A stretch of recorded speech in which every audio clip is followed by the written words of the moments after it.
네, 안녕하십니까. 자, 오늘은 이제 스포츠 마사지 쪽에서 보면 이제 경기 종목별 이제 마사지하는 방법이 있습니다. 네, 일단 제목은 스포츠 종목별 스포츠 상해 재활 이렇게 되어 있습니다. 일단 뭐 앞에 조금씩 배워왔던 부분에서 이제 여러분들 이해를 좀 하시겠지만 이제 세부적으로 나눠질 수 있을 것 같아요. 그래서 지금 이 부분도 미리 좀 올려두면 여러분들이 공부하는데 좀 도움이 되지 않을까라는 생각에서 지금 올려두고 있습니다. 그래서 하나하나 차근차근 볼 수 있도록 하겠습니다. 그리고 이제 이 종목별은 왜 하냐면 일단 종목별로 종목별이라기보다는 신체 부위가 또 계속 나와요. 그래서 근육도 한 번 더 상기시킬 겸 해서 다시 이 부분을 이제 항상 영상을 찍고 있습니다. 그러면 이제 다음으로 한번 넘어가 볼게요. 첫 번째인데 이제 운동 상해 시 이제 스포츠 마사지 방법입니다. 방법인데 첫 번째 염자는 아시죠? 힘줄하고 인대 자체 손상을 염자라 합니다. 우리가 발목을 대부분 이제 많이 거론을 하는데 발목 삐었다는 표현을 상당히 많이 써요. 발목을 삐었다는 표현을 쓰는데 발목이 삐었다는 거예요. 뭐 늘어났다 하는데 삐었다는 표현을 할 때 염자라고 보시면 됩니다. 조금 더 구체적으로 이야기하면 힘줄하고 그다음 인대 자체 손상이라고 보시면 됩니다. 그때도 이걸 아실지는 모르겠지만 그래서 인대하고 힘줄은 한번 손상이 되면 이제 재생이 되지 않습니다. 재생이 되지 않기 때문에 각별히 조심해야 되는데 우리가 발목 같은 경우는 한번 삐은 상태에서 어떻습니까? 삐게 되면 다음에도 또 삐게 되죠. 그게 뭐냐면 한번 그 주위 조직이 손상이 일어나서 100이라는 조직을 갖고 있으면 한번 삐게 되면 뭐 예를 들어 뭐 0.1%, 0.2% 이런 식으로 자꾸 반복하다 보니까 그 주위 조직이 이제 약화되는 거예요. 그래서 같은 데 삐게 되고 또 삐게 되고 하는 그런 현상이 생깁니다. 그래서 우리가 이럴 때는 보통 이제 마사지도 하지만 근육을 좀 강화시켜야 됩니다. 그런데 손상이 일어난 이후부터는 바로 마사지는 실시는 안 되고요. 어느 정도 이제 시간이 좀 필요하겠죠. 여기 나와 있는 것처럼 관절이 외부의 어떤 힘에 의해서 평소의 운동 범위 이상의 움직임이 강제된 결과로 발생되는 변화가 염자라고 보시면 됩니다. 부위는 인대하고 힘줄입니다. 그리고 이제 시기적으로 부상당한 이유는 이제 이 손상 정도에 따라서 심하게 삐게 되면 부종이 생기죠. 부종이 생기면 이 부종은 뭐냐면 혈관이 같이 동반 파열된 거예요. 혈관이 파열되면서 출혈로 인해서 그 부위가 이제 부어오른다고 볼 수 있겠죠. 그죠? 그래서 부어오르는 것을 뭐라냐면 염자라 합니다. 염자. 부종이라죠. 부종. 죄송합니다. 염자가 아니고 부종입니다. 그래서 부종을 예방하기 위해서 우리가 뭐 냉찜질을 하는 경우가 상당히 많죠. 그죠? 그래서 일단 다치게 되면 여러분도 아셔야 될 게 뭐냐면 일단 첫 번째는 냉찜질. 그 조직에 혈액이 오는 것을 좀 차단시켜 주셔야 됩니다. 오는 걸 차단시키고 그리고 나서 냉찜질을 해주면 또 압박을 해주면 되겠죠. 그죠? 자, 그래서 일단은 이제 염자 상당히 많이 다치고 여러분들도 많이 다쳐졌을 거라고 생각을 합니다. 자, 이 부위의 마사지는 여기 나와 있는 것처럼 일주일 후 관절 부위부터 이제 마사지 시작합니다. 여기는 경찰법이라고 되어 있는데 그렇게 기법은 그래 중요하진 않습니다. 중요하진 않지만 그래도 가볍게 이제 마찰해서 이제 해주는 마사지로 하면 될 것 같아요. 3주 후부터는 다동적인 굴신 운동, 굴곡 운동이라고 볼 수 있겠죠. 그죠? 관절이 어느 정도 안정화가 되었다 하면 조금 약간 부드럽게 좀 동작을 좀 크게 해주는 게 상당히 도움이 될 거라고 생각을 합니다. 다음 타박상입니다. 타박상. 요 내용을 보게 되면 신체 표면에 외력이 작용하여 피부나 피하 조직이 손상을 일으킨 것이라고 되어 있습니다. 자, 이거 같은 경우는 이제 상해 후 이틀, 그죠? 근데 이제 정도에 따라 다릅니다. 예를 타박상은 근육 손상입니다. 근육 자체 손상이라 볼 수도 있고 피부의 손상도 같이 일어날 수도 있겠죠. 그죠? 그래서 이 부분은 마사지를 환부에다 직접 하시면 안 되고 주위를 실시해야 됩니다. 일어난 그 주위에서부터 해서 어느 정도 일정 부분 가볍게 해주시고, 상해를 입고 한 일주일 정도가 지나면 상처 부위가 이제 좀 가라앉게 되겠죠. 그죠? 그리고 통증이 느껴지는 경우가 많을 겁니다. 근데 통증이 가라앉은 상태부터는 이제 정상적으로 그 부위를 가볍게 마사지를 해주는 것도 추천을 드립니다.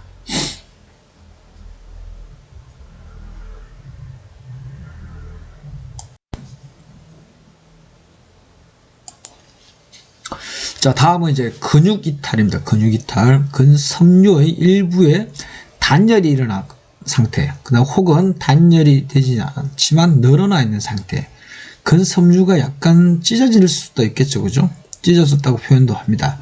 자, 이런 경우에는 상해 후 이틀째부터 실시한다.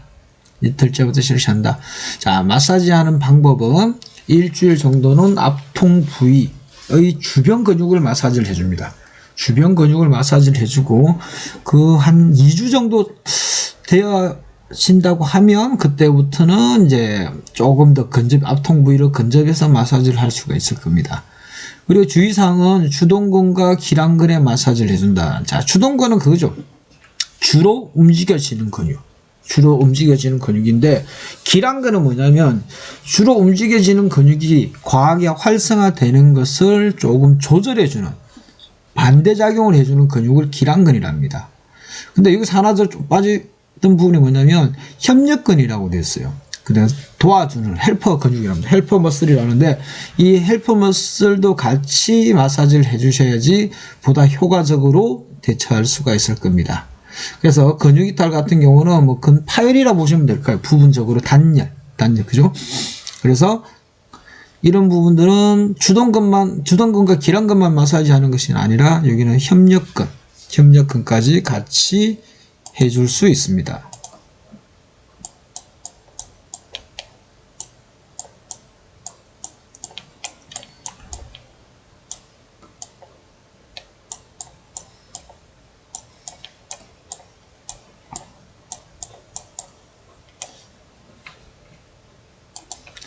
네, 여기 나와 있는 협력근까지 같이 마사지를 해주시면 도움이 될 것 같습니다. 협력근.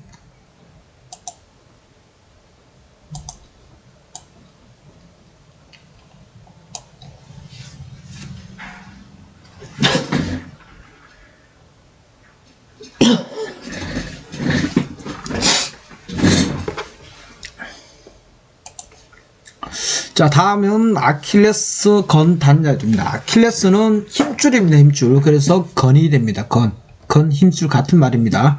자, 비복근과 가자미근이 함께 어울려 형성된 건입니다. 뒤꿈치 뼈에 부착이 되겠죠. 그래서 이 부분 혼돈이 좀 되지 않도록 비복근과 가자미근이 이제 함께 어우러진 거다 생각하시면 됩니다. 자, 보통 이제 단열되면 이 힘줄이 조금 똘똘똘 말립니다. 그래서 수술할 때도 좀 힘들고 재활도 상당히 길어요. 평균 한 1년 정도 잡으셔야 됩니다. 이제 수술 깁스를 푼 이후부터가 마사지를 해주시면 좋은데, 마사지와 그 다음에 수영장 같은 데서 그러니까 우리 자유형 발차기 하는 거 있죠. 그런 식으로 계속적으로 움직여 주셔야 됩니다. 기법은 여기 윤활법이라고 되어 있는데 엄지와 검지 끝을 사용한다. 방법은 상당히 여러 가지가 있기 때문에 꼭 윤활법만 있는 것은 아니에요.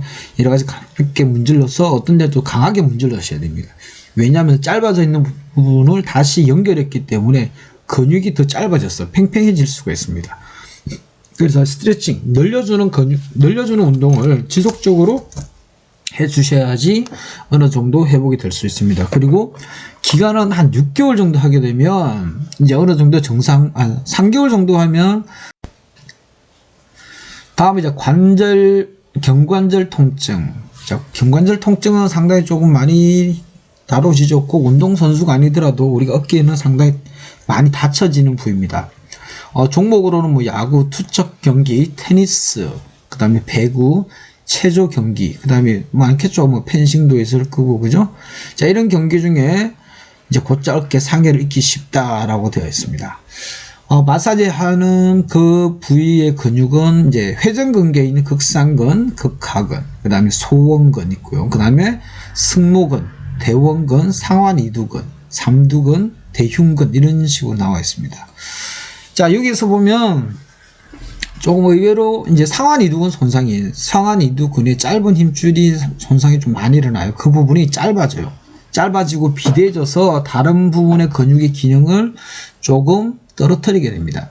그래서 상하이두 좀 신경 쓰셔야 되고, 그다음 회전근개 중에는 이제 극상근이라는 근육을 조금 자극을 해야 되는데, 실제 마사지는 되지는 않습니다. 극상근 같은 경우는 심부 쪽에 있어요. 승모근 안쪽에서 꾹 눌러야 되는데, 우리 손끝의 느낌을 보기에는 힘든 근육이라고 볼 수 있겠습니다. 자, 그 다음에 할 수 있는 게 어디냐면 소원근입니다. 소원근인데 어깨, 날개뼈, 견갑골 외측 상부에서 상완 골두로 연결되는 근육인데, 이 근육은 상당히 중요합니다. 중요하고 손상도, 근육이 작은 반면에 얘가 하는 일이 많아요. 하는 일이 많다는 말은 다르게 해석하면 어떨까요? 잘 다친다, 잘 다쳐진다라고 보실 수 있겠습니다. 자, 그래서 이제 이 소원근. 근데 아까 제가 조금 전에 회전근개라고 이야기했는데, 정확하게 이제 하나 빠졌죠. 견갑하근이라는 애가 있습니다. 견갑하근. 얘는 앞쪽에 있는데, 앞쪽인데 손이 잘 안 잡히죠. 이 근육 자체도. 그래서 굳이 좀 다 설명을 못 드려도 이해를 좀 부탁을 드립니다. 자, 아픈 부위는 이제 모지구, 엄지손가락 부위입니다. 그 엄지손가락 끝, 엄지손가락의 마디 부분을 좀 이용해서 풀어준다, 고 생각하시면 될 것 같아요. 자, 그 다음에 주관절 통증, 팔꿈치라고 보시면 돼요. 팔꿈치. 보통 우리가 엘보라고 표현을 합니다. 엘보, 테니스 엘보, 골프 엘보. 여기서 나오고 있는 드롭 엘보, 커버 엘보 똑같은 말입니다. 그 다음에 투척 엘보. 근데 엘보가 운동을 안 하더라도 엘보가 손상이 될 수 있어요. 어느 부위일까요? 집에서 가정일 하시는데 손목, 걸레 자르는 경우 있죠. 걸레를 비틀어서 짜게 되면 역시 엘보 질환이 올 수가 있습니다. 그래서 엘보가 오는 일은 상당히 많다라고 보시면 될 것 같아요. 자, 마사지 해주는 부위는 이제 관절 주위 전환, 관절부터 상완까지. 전환은 손목입니다. 손목부터 상완까지 넓은 범위를 해준다. 근데 엘보의 주 원인이 뭐냐면, 설명을 좀 드릴게요. 손목의 과신정 굴곡에 의해, 손목의 과신정 굴곡에 의해 팔꿈치 주위에 있는 힘줄과 근육 사이가 찢어지는 것을 원한다. 무슨 말인지 알겠시겠죠? 이 부분을 여러분들 이해를 하시고 접근하셔야 된다라는 것입니다. 자, 그래서 다시 한 번 더 이야기하면, 엘보 질환의 주원인은 뭐라고 하겠습니까? 엘보 질환 주원인은 손목의 과신전, 강하게 굽히고 강하게 늘렸을 때 오는 질환이라 보시면 될 것 같습니다.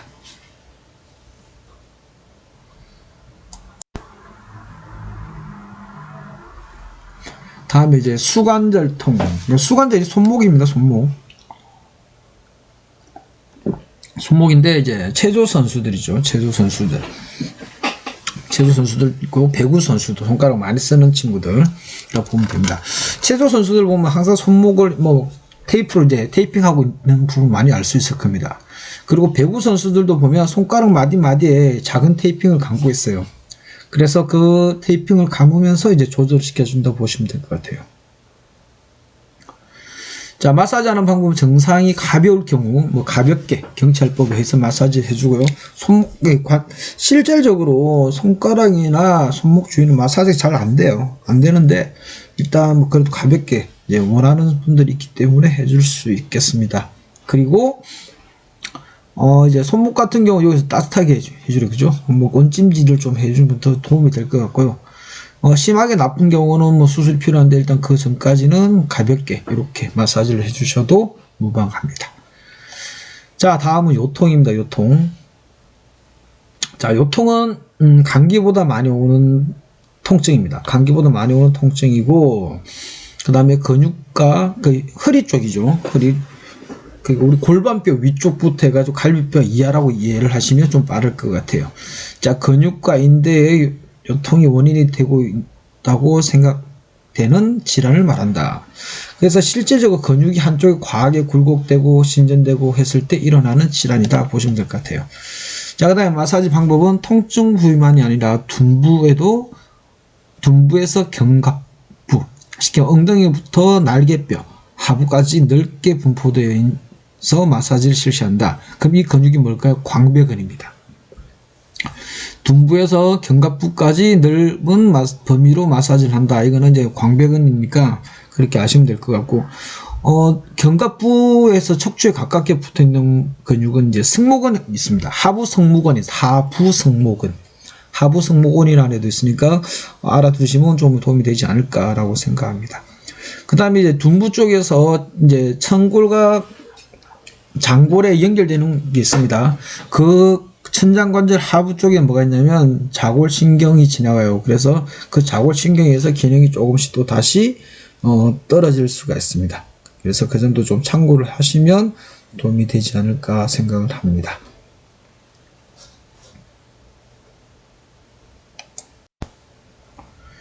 자, 하태의 통증, 다리 쪽이겠죠. 다리 쪽. 그 다음, 하태 전면, 앞쪽입니다. 대퇴사두근 쪽입니다. 대퇴사두근 쪽이 되고, 그 다음에 통증의 원인으로는 과로성 골막염, 막이죠. 골을 싸고 있는 막에 염증이 생긴 거라 보시면 될 것 같아요. 자, 보통 이제 피로골절도 오고요. 피로성 근육통도 있습니다. 자, 마사지 해주는 부위, 앞통 부위부터 전경골근, 아래쪽이죠. 하태 3두라고 보면 되겠네요. 하태. 아래쪽 다리 부분이고요. 그 다음에 이 전경골근 같은 경우는 정강이뼈가 있죠. 이 근육이 강하게 짧아지면은 뭐 어떤 현상이 생기냐면 피로골절이 또 와요. 피로골절. 어디에 오냐면 경골에 와요. 경골. 여기서 나와 있는 피로골절입니다. 경골입니다. 경골. 그 다음에 하태 3두라는 말은 비복근, 가자미근이라고 보시면 되고요. 왜냐하면 비복근은 말 그대로 머리가 2개, 그죠? 그 다음 가자미근 1개 해서 하태 3두라고 합니다. 그래서 두 근육이지만 하태 3두라는 표현을 가끔 써요. 네, 여러분들은 참고적으로 아시면 도움이 되지 않을까라고 생각합니다. 다음은 대퇴이두 건염입니다. 대퇴이두 건염. 대퇴이두가 어딜까요? 대퇴이두 뒤쪽에 있습니다. 햄스트링 근육의 한 축입니다. 그죠? 그리고 설관절 후외측에 통증이 생길 수 있어요. 후외측에 있는 대퇴이두근의 이제 압통이 느껴진다. 자, 이건 어떻게 생기냐면 안쪽에는 어떤 근육이냐면 반막양근하고 반근양근이 있어요. 이 근육들이 과하게 피로도가 높게 되면 힘이 대퇴이두근 쪽으로 이제 유착이 됩니다. 유착이 돼서 대퇴이두근의 사용을 높게 되겠죠. 그래서 통증을 유발하게 되는 원인이 됩니다. 그래서 실제 대퇴이두근의 압통이 느껴지는 것은 안쪽에 있는 반힘줄근이라고 해서 반근양근이라고, 그 근육의 손상이 일어나면 이런 현상들이 생길 수가 있어요. 그래서 이것을 뭐라 하냐면 햄스트링 손상이라 합니다. 햄스트링. 무슨 말씀인지 알겠죠? 그죠? 자, 이는 어떻게 마사지를 하냐면 전환 앞뒤를 돌리면서 엄지로 진동을 준다. 가볍게 떨어준다는 거겠죠. 그죠? 그래서 마사지 할 때 이제 이런 부분도 참고로 하시면 도움이 되신다라고 되어 있습니다.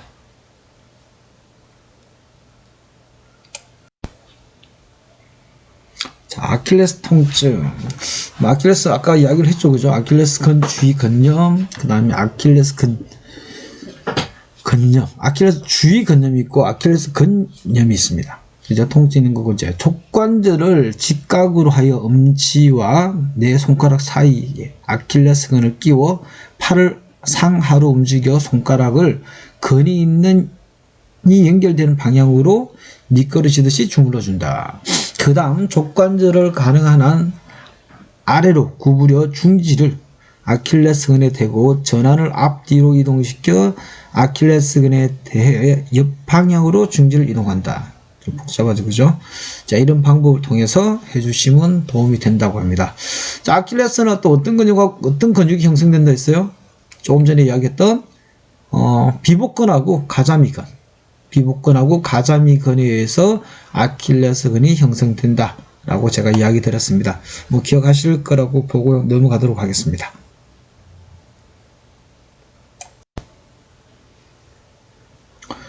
이제 두 번째는 이제 경기 종목별로 갈게요. 육상인데 상당히 범위가 크죠, 그죠? 필드 경기가 있고요, 그죠? 필드 이제 우리 뛰는 경기가 있고, 그 다음에 투창 경기가 있습니다. 창을 던지고, 그 다음에 해머를 던지고 하는 그런 경기가 있어요. 그래서 육상 선수들이 필요가 없을 것 같은데 의외로 근피로도가 많은 운동이라고 볼 수가 있겠습니다. 자, 여기 나와 있는 것은 필요하기 쉬운 근육회가 있죠. 그죠? 하지 근육에는 대퇴이두근, 대퇴사두근, 반막양근, 반근양근. 자, 여기서 대퇴이두, 반근양근, 반막양근은 뭐냐면 햄스트링 근육이라고 보시면 될 것 같아요. 그리고 이 대퇴사두하고 이 햄스트링 근육은 어떤 관계? 기랑 관계다. 주동근이 어디 있냐에 따라서 반대가 기랑이 되겠죠. 그죠? 우리가 앞쪽으로 걸어가게 되면 대퇴사두가 주동근이 되고요. 대퇴이두나 반근양근, 반막양근은 기랑근이 됩니다.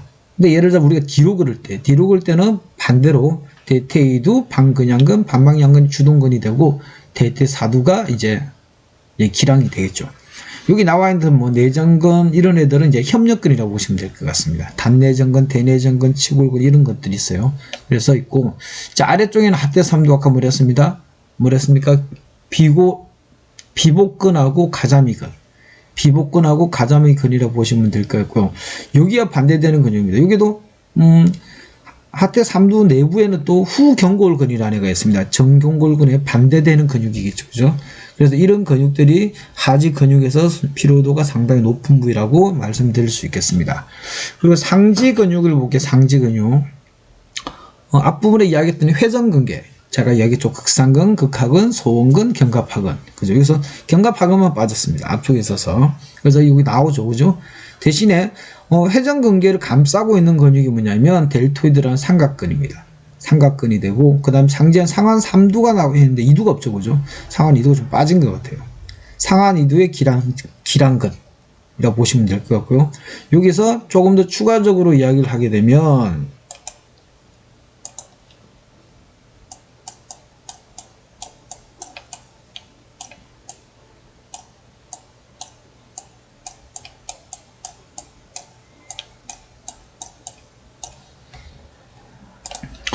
자, 상완근이라는 애가 있습니다. 상완근. 상완근은 뭐냐면 상완 2두하고 3두 사이에 있는 근육입니다.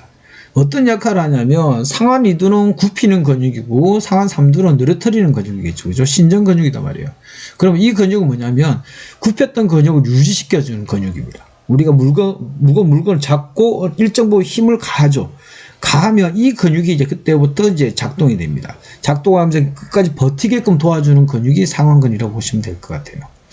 자, 그 다음에 체간근육이죠. 체간근육. 체간근육은 광배근하고 요근, 그 다음에 둔전근, 둔근이라고 보시면 될 것 같아요. 광배근은 등 넓은 근육이 되겠죠. 그죠? 그 다음에 요근, 이렇게 보시면 됩니다. 자, 일어나기 쉬운 상해, 이쪽 육상에서는 근육탈, 족관절 염자, 경관절통, 투창, 엘보. 여기 투창 안 나왔죠. 그죠? 삼두하고 이렇게 전 엘보도 같이 연결 다 됩니다. 상지 쪽에서. 그 다음에 과로성 골막염, 다음은 야구입니다. 지금 이제 야구 시즌이 끝나가지고 이제 플레이오프에 들어가 있습니다. 그죠? 뭐 코로나만 아니면 많은 분들이 야구장을 찾아서 관람을 했을 텐데, 코로나가 심해져서 그 부분이 조금 미진하게 이루어졌죠. 그죠? 그 야구도 역시 육상보다는 피로가 덜하지만 이제 데드볼이라는 타박상을 크게 입는 그런 부분들이 있어서 야구도 한번 다치게 되면 엄청나게 심하게 다칠 수가 있습니다. 심지어 사망하는 경우도 있고. 그죠? 자, 피로하기 쉬운 근육은 요근, 둔근, 광배근, 삼각근, 극하근, 극상근, 소원근, 대원근, 상완 3두근, 수근굴근. 자, 이런 부분. 그러니까 투수들 같은 경우는 한 회당 공을 한 100개 가까이 뿌립니다. 한 6회 정도 던지게 되면. 그럼 그 관련되어 있는 이 근육들이 보니까. 그래서 이런 분들이 기능에 의해서 요통도 생기게 되고, 엘보도 오게 되고, 그 다음에 팔꿈치, 골도 떨어지게 근육이 너무 강하게 되면 뼈를 부러뜨리는 역할도 해요. 뼈를 부러뜨리는 역할도 하기 때문에 그 부분도 좀 참고를 하셔야 됩니다.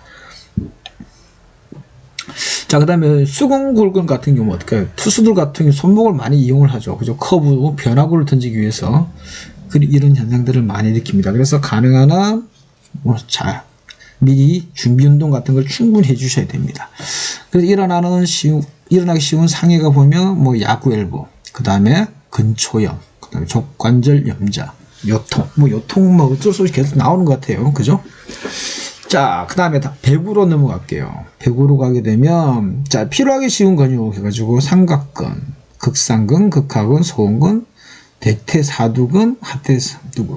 대표적인 근육이지. 배구는 어때요? 팔을 들고 있는 근육이. 팔을 들고 있으면, 기본적으로 견갑골, 그죠? 스카플라 자체가 상방 회전됩니다. 상방 회전되어서 근육들이 많이 늘어나죠. 팔을 들게 되면 여기 있는 회전근개뿐만 아니고요. 광배근도 늘어나게 되고 대흉근도 늘어나게 돼요. 그죠? 또 그것만 있을까요? 아니죠. 더 많습니다. 더 많은 근육들이 배구할 때 사용되죠. 그래서 배구 선수들과도 키도 많이 크죠. 그죠? 키가 큰 사람이 점프를 많이 하다 보니까 어떻게요? 허리에 또 무리가 갈 수 있어요. 여기도 요통이 생길 수가 있습니다. 그 다음 손가락 같은 경우는 브로킹 하다 보면 손끝 잘못 맞게 부러지기도 하고요. 그걸 방지하기 위해서 조금 전에 제가 이야기했던 테이핑을 한다고 제가 설명을 좀 드렸죠. 그죠? 그래서 그 부분도 여러분들이 좀 아시면 도움이 될 것 같습니다. 자, 일어나기 쉬운 이제 상해로는 슬관절통, 그 다음 아킬레스건 통증, 그 다음에 견갑골 통증, 그 다음에 족관절 통증, 수관절 염자 이렇게 나옵니다. 족관절 염자. 그래서 상당히 좀 많이 일어나죠. 그죠? 그래서 배구가 비교적 좀 부상이 좀 많은 운동이라 볼 수가 있겠습니다. 근데 배구뿐만 아니고 모든 스포츠가 부상이 많다고 볼 수 있습니다. 그래서 아프고 치료하고 이걸 무한 반복해서 하게 되죠. 그래서 반복해서 하기 때문에 이러한 나오지 않나 생각합니다. 자, 다음은 이제 농구입니다. 농구.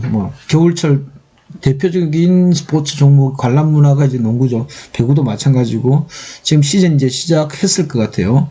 자, 농구에서 필요하기 쉬운 근육은 대퇴사두 근육과 대퇴이두근, 그 다음에 반근양근, 반막양근. 하퇴삼두는 당연히 들어가겠죠. 그죠? 다리로 이제 우리가 뛰고 달리기를 하면 어쩔 수 없이 비복근하고 가자미근은 같이 움직여진다라고 보실 수 있겠습니다. 자, 대퇴사두 농구 같은 경우도 팔이 좀 빠졌는데 항상 팔이 많이 올라가죠. 그죠? 팔을 들고 공을 던져서 골대 안에 넣는 종목입니다. 그런데 이제 점프가 많다 보니 아무래도 다리 쪽에 이제 힘이 좀 많이 실리겠지. 그죠? 그래서 다리 힘 쪽에서 피로가 하기 쉬운 근육이다 되는데, 나름 어깨 쪽도 상당히 많이 피로가 가는 자리, 그 다음에 허리도 마찬가지고요. 그래서 일어나기 쉬운 상해, 그러니까 슬관절 염자, 그 다음에 슬바늘판 손상, 그 다음에 족관절 염자, 이렇게 볼 수가 있겠습니다. 자, 다음은 축구 종목입니다. 축구.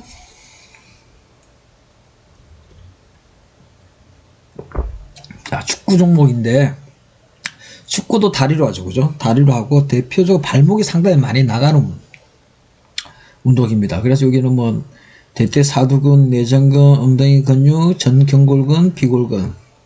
비골근은 장비골근, 단비골근, 그 다음에 장지신근이라는 것도 있어요. 장지신근.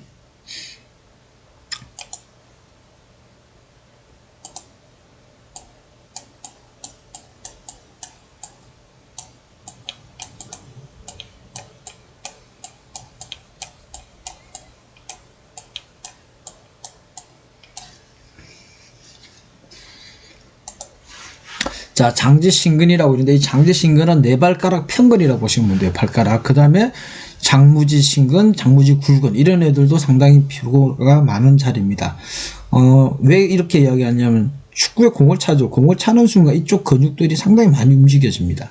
그래서 무시할 수 없는 부위라고 볼 수 있겠습니다. 그래서 장지신근도 기억해 주시면 좋고, 비골근인데 이것도 장비골근, 단비골근 나눠져 있습니다. 나눠져 있고, 그거 기억하시면 좋을 것 같아요.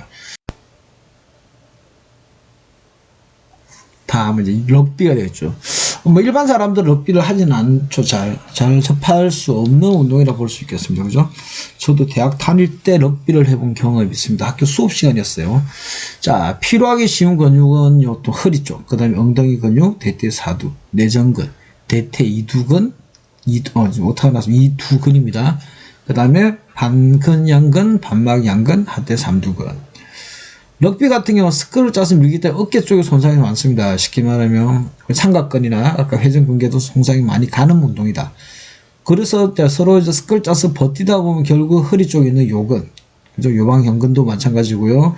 엉덩이 근육 받쳐줘야 됩니다. 엉덩이 받쳐주고 잘 뛰어야 되겠죠. 그러니까 달리기도 잘해야 되기 때문에 이러한 이제 내전근들, 그 다음에 햄스트링근들, 그 다음에 하태 삼두 이런 애들이 같이 필요하기 쉬운 근육이라고 볼 수 있겠습니다. 이러한 운동 상해로는 이제 어깨 타박상, 아까 제가 얘기했죠. 그 다음 늑골 골절, 그 다음에 돌지, 그 다음에 슬관절 염자, 과루성 골막염, 그 다음에 수관절 염자 이렇게 나와 있습니다. 자, 다음은 이제 핸드볼입니다. 핸드볼은 우리나라의 그 우생순이라고 영역이 나왔던 그런 현장입니다. 상당히 감동적인 스포츠 드라마, 스포츠 영화로 만들어졌다고 볼 수 있겠죠, 그죠? 그리고 핸드볼은 또 여러분들이 쉽게 할 수는 없는데 아무래도 조금 이제 공간적 제한과 장비 제한이 있어서 이런 경우가 있지 않나 생각을 합니다. 자, 극상근이 팔을 이제 공을 던지죠. 팔로 던지기 때문에 극상근 중요합니다. 팔을 들어올 때 작용하는 근육이고요. 그 다음 삼각근. 그죠? 같이 잡고, 그 다음 하태 삼두 점프를 하죠. 대퇴 삼두근, 하태 삼두근 이렇게 해놓습니다. 대퇴 사두근인데, 잘못 표기 된 것 같습니다. 그 다음 일어나기 쉬운 상해 같은 경우는 경관절 어깨 통증입니다. 어깨 통증이 되겠고, 그 다음에 근육 이탈, 슬관절 염자, 그 다음에 족관절염 염자, 이렇게 염자가 좀 많이 발생하는 운동이 뭐냐면 핸드볼입니다. 점프하면서 반칙도 상당히 많이 일어나요. 반칙도 많이 일어나기 때문에 선수들이 상당히 많이 다칠 수밖에 없습니다. 그래서 일단 이렇게 다음은 또 보면 이제 수영입니다.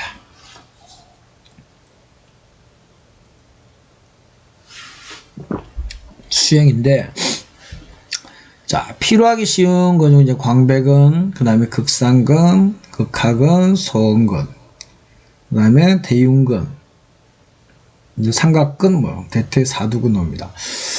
저도 이제 코로나 때 이제 운동을 좀 하다 수영을 좀 했어요. 수영을 했는데 이제 코로나가 심해져가지고 들쑥날쑥 하다 보니까 수영을 제대로 못 간 것 같아요.